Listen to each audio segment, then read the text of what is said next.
Facebook, one, two, three. Facebook ads isn't hard. I'm going to show you everything you need to know about Facebook ads so that you can do it all yourself in less than 30 minutes.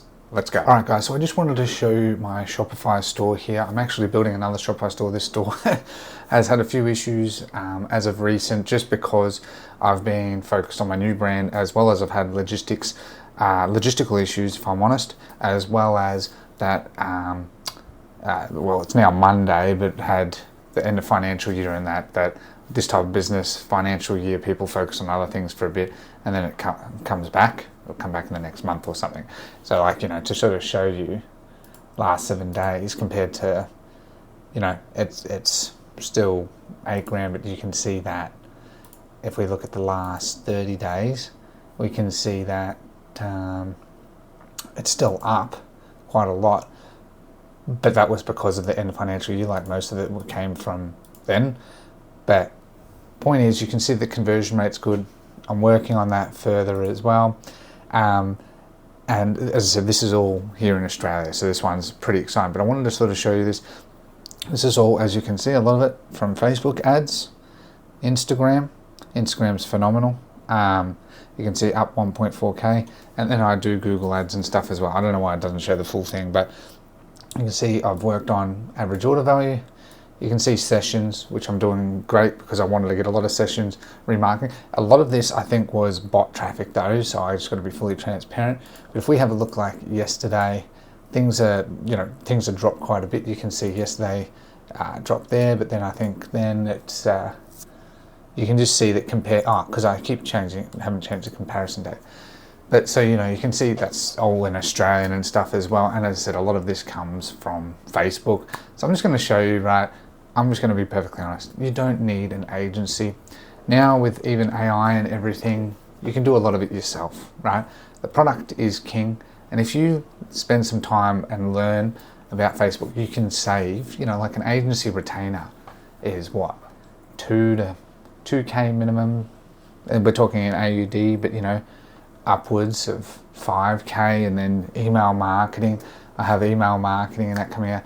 I just think that the day and age where you need an agency or a freelancer, I know that people stuck for time, but these platforms are so automated. If you learn this, just from what I'm going to show you here, and I'll link a few of my other videos, you'll be able to do this really yourself, right? That's how I'm able to do this and be so lean and nimble.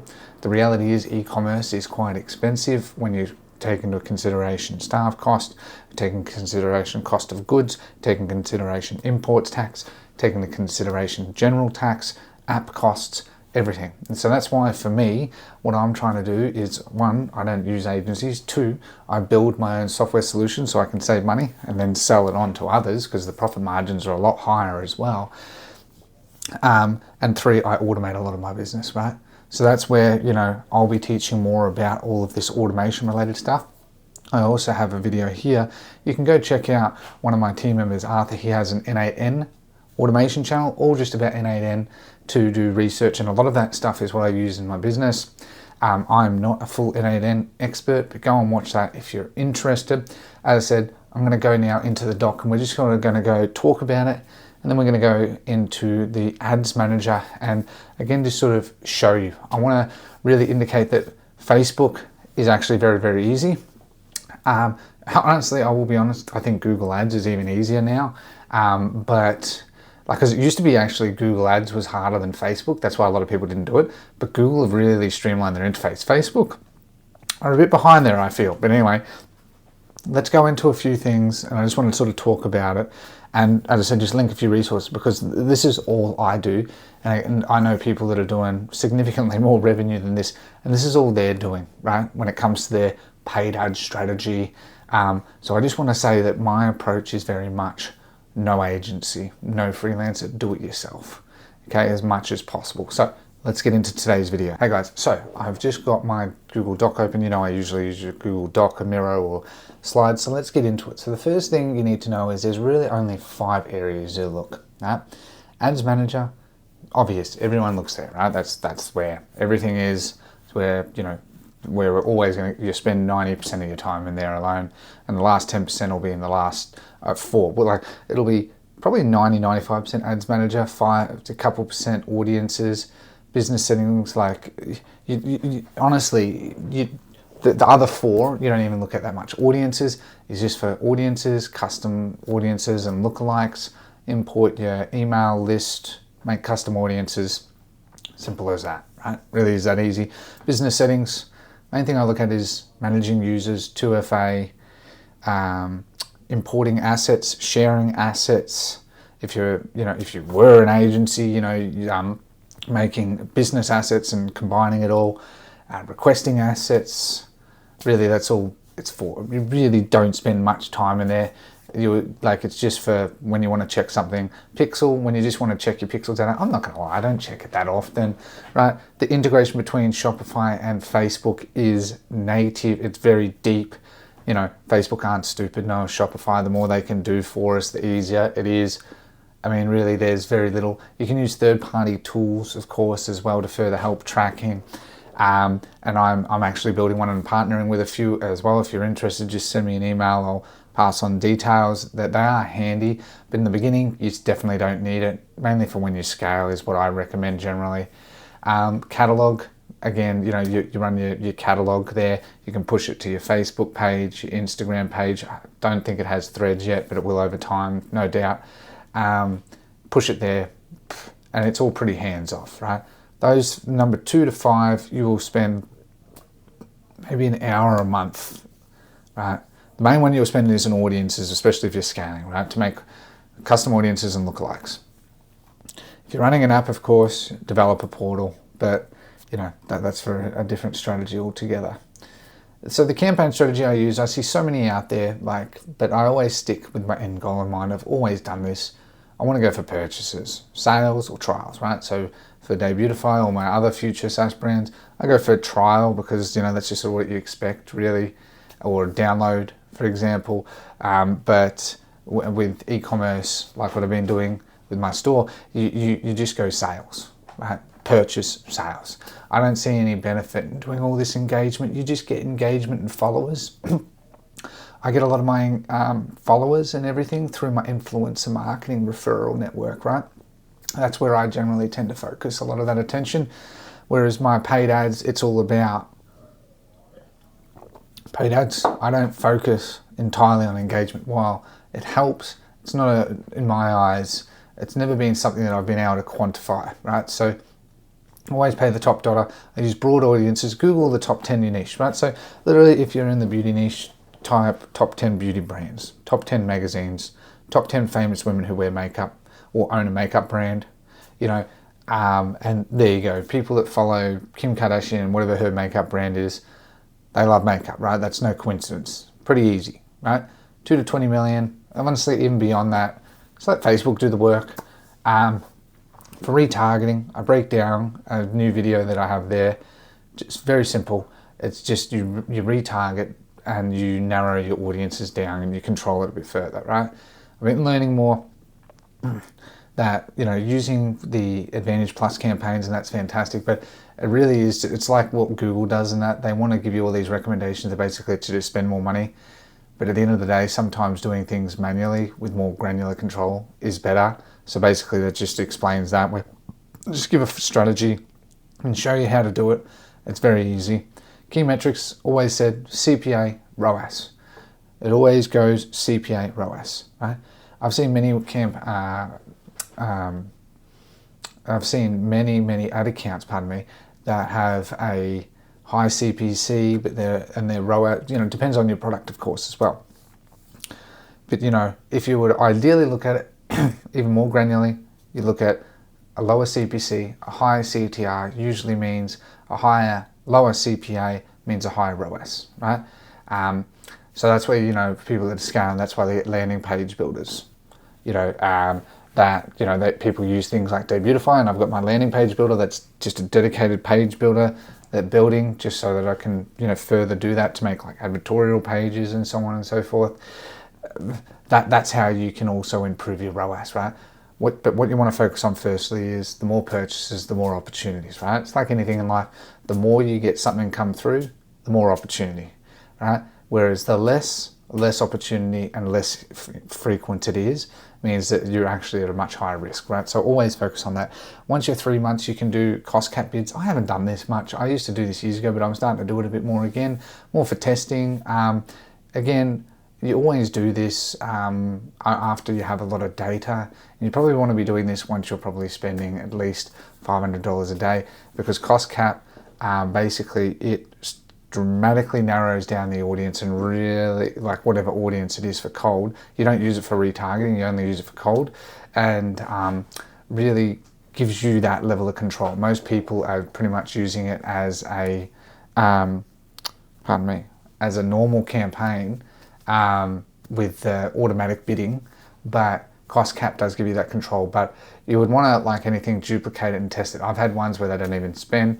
There's a lot of variables, so you'd never do it on the existing ad set. I didn't add it in, but whenever you're testing, always just duplicate whatever test you're testing, duplicate it and do it in a new ad or ad set. So if you're doing a new ad, you can do it in the same ad set. If you're doing it, if you want to test a new thing in an ad set, duplicate the ad set. Right? Simple as that. Right? That's all I ever do. And so that way I don't, because one thing you'll learn with Facebook is that momentum is the word I use, right? You'll see campaigns and ad sets that logically make no sense as to why it does better than others. That's why people have strategies of, like, and I do it where you duplicate a winning audience 5 times and see what pocket works, right? When you're talking, you've got like a 20 million people audience in the United States, that's, some of those pockets will work and won't.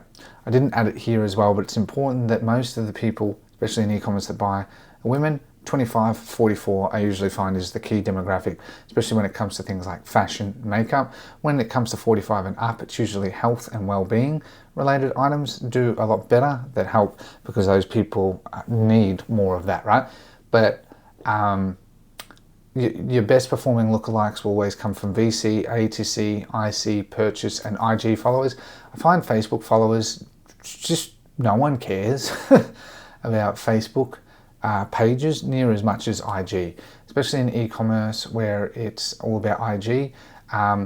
And so, make sure you focus on that. And even if you're a SaaS brand, Instagram is where it's at, because you want to target D2C owners. That's why you see more people focus on Instagram marketing than you do Facebook. Facebook, it just doesn't convert as well. Facebook has a higher, an older demographic, because a lot of the older people use Facebook and not Instagram, whereas Instagram, it's a younger demographic. That's why you'll see ads aimed at more younger generations. So that's why I said 25-44 and Instagram works so well, because it just, they're old enough where they have cash in the bank, okay, because they're usually past their drinking phase, partying, gone to university or college and have started to settle down in their life with whatever that looks like, and then they have money in the bank to spend, okay? So it's just stereotypical, but that's marketing, right? Use content IDs for retargeting audiences, simple as that. It's the most reliable, it helps with your LLAs, makes it really, really simple. I just do a custom audience per type of targeting. I don't narrow it down that much. I've never scaled that high where I'm like, do this, exclude this, do this, exclude that.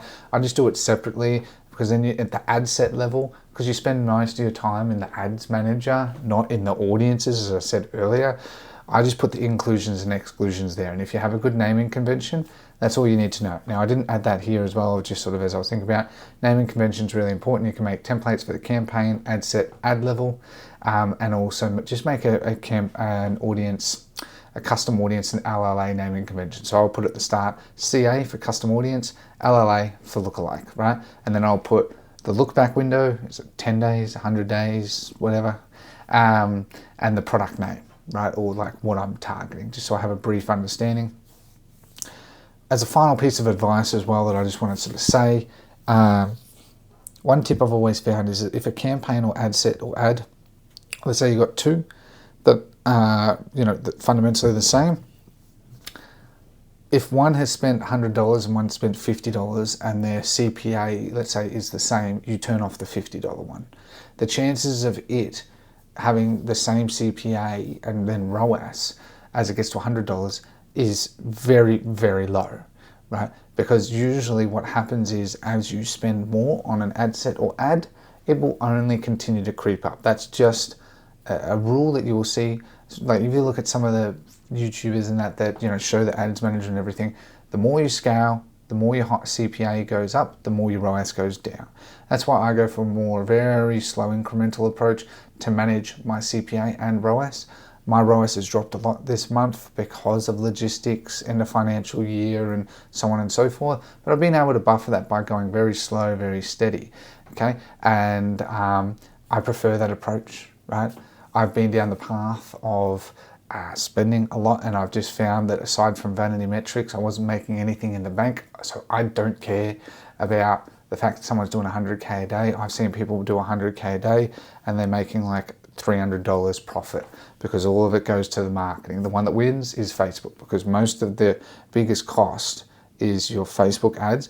And then if you're running an agency as well, and at that level, if you're running agencies and stuff too, usually they're charging a base retainer plus percentage. So that chunk chews into the amount that you're getting at the end of the day. So make sure you keep that in mind. Let's go into the ads manager now. I just want to sort of show you, I always use this one, but so to show you, you got, I don't use ad reporting.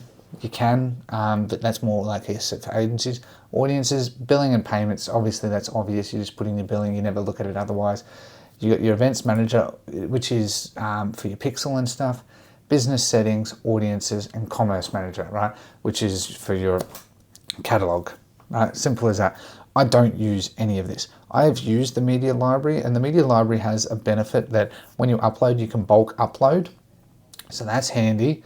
And you can make folders and that, but 99% of the time you don't need it, right? If you're running an enterprise company, something like a media library could be good. If you're running multiple brands, you want to segment it to different media buyers internally in your company or in your agency, but you don't. I used to use automated rules. I don't anymore. It's all pretty straightforward. I don't use that. I don't use most of this, right? So you really, like business AI, I don't even know what that is, and beta. I don't look at most of this, but as I said, ads manager, audiences, you put in your billing and payment at the start, business settings, event manager, and commerce. You can add those. Those are the shortcuts that you'll spend 100% of your time pretty much on, but you spend nearly all of it here, right? I'm sure most of you watching this are, familiar with this. It should be anyway. The other thing as well is that you got your custom columns, right? So when it loads, you can add your custom columns. When you go this, I always untick all of them because the default one is an actual column itself. So you can see content views. The other one is if you want to, as you can see, you want to see all of that stuff, right? So you add to cart, your website, add to cart, offline, etc. You get my point. Most of the time I untick these, and what I do is I add any on that I want later. So, I'm seeing here website purchase. Okay, so I'm not seeing cost per website purchase, right? So maybe I've made a mistake here. So website ROAS. Cost per result, yeah, pardon me. So, yeah, that's right. So cost per result, it's there. The other thing as well to keep in mind is you got your attribution settings, 1, 7, and 1 day. Honestly, you can hover over them, and have a read, but I just sort of have a look at that. And then you can sort of see the main thing I'm after really is 1 day view, 7 day, 1 day click, 7 day click, just to sort of see over 7 days the attribution, because there can be delays. Different phones have different privacy laws and so on and so forth. And, Facebook is getting billions upon billions of data points. It can sometimes be delayed. So that's why I always say do things slow and steady as well, because it factors in the fact that a sale a lot of the time isn't attributed for 24 hours, right? A lot of people complain about that. And that's why you use these other tracking tools. They do it faster as well. So that's where, as you scale, you might want to look into that to get more data now to help you scale more aggressively. As I just said, you want to show results here. So I didn't honestly know this, but that's just a simple little thing there. When you go campaign, you don't choose most of these, right? If you're a lead gen business, go lead gen, app promotion. If you want to install an app, it's all pretty straightforward. And for e-commerce, it's literally just sales, conversions. Okay. Now, like what I was saying in there as well, you can set up a template. So you can give it, I put Ricky Agency, we can edit the template, and it'll take you to then edit the template, right? So you got your naming templates, you can give it, Ricky Agency, objective, and a number of these are actually dynamic variables. So if I want to remove them, I can.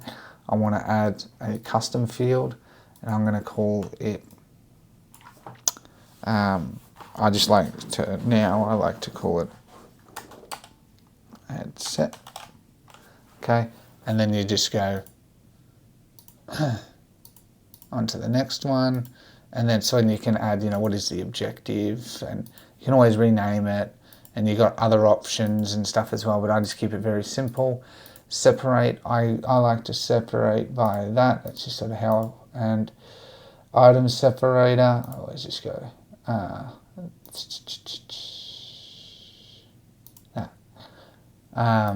and you can make that, and you can see how you can do it for campaign. Pardon me, so I've done this wrong. So campaign, let me edit it, please. Anyway, sometimes it can be a bit finicky. Campaign, okay, and you get a preview. Whatever. Anyway, this is the part that's why once you get this done. So campaign, it's annoying me now. Why won't you let me save it?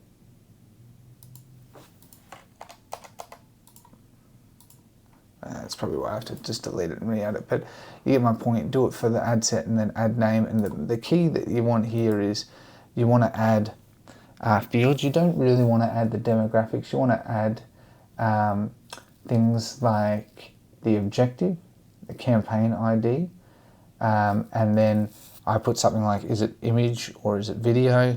Just so that basically you have that under your belt, right? Now, like I've said here, I have a few videos I've linked that you can watch for DPA ads. So DPA ads, dynamic product ads, they're simple. If you've got 10 SKUs or more, very, very easy to set up. Retargeting, watch that as well.